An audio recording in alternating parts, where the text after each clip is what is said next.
നമസ്കാരം. നമ്മുടെ ഈ ന്യൂട്രിചാർജിൻ്റെ പ്രോഡക്റ്റ് കഴിച്ചിരുന്ന സാറിന് എന്തായിരുന്നു റിസൾട്ട് ഉണ്ടായത്? എന്തായിരുന്നു സാറിൻ്റെ പ്രശ്നം? നമസ്കാരം. കാലിനെ സംബന്ധിച്ചാണെങ്കിൽ അവിടെ പൊട്ടി അവിടെ നിന്ന് വെള്ളം ഒഴുകുമായിരുന്നു. അതോടൊപ്പം തന്നെ ശരീരം മുഴുവനും ചൊറിഞ്ഞിട്ട് പൊട്ടുന്ന ചെറിയ ചെറിയ കുരുക്കൾ പോലെ വന്നിട്ട് ശരീരം മുഴുവനും ചൊറിച്ചിലായിരുന്നു. വളരെ പ്രയാസപ്പെട്ടു ചൊറിച്ചിലുകൊണ്ട്. പല ഹോസ്പിറ്റലിലും പോയി. ഒത്തിരി എത്ര വർഷമായിട്ട് ട്രീറ്റ്മെൻറ്റ് ചെയ്യുന്നുണ്ട്? എത്ര വർഷമായിട്ട് ട്രീറ്റ്മെൻറ്റ് ഉണ്ട്? ഇപ്പോൾ രണ്ട് വർഷമായിട്ട് ട്രീറ്റ്മെൻറ്റ് ഉണ്ടായിരുന്നല്ലേ? ഇപ്പോൾ ശരീരം നീരെല്ലാം കുറഞ്ഞു. സാർ ഈ ഉദർസഭ ആദ്യം കഴിച്ചല്ലേ?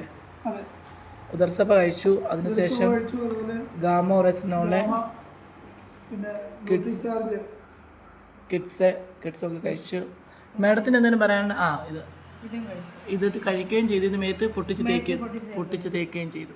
അപ്പോൾ മാഡം സന്തോഷമല്ലേ? ഹാപ്പിയല്ലോ? കാരണം ഇവിടെ വന്നിരുന്ന എന്തോ ചൊറിച്ചില്ലായിരുന്നു.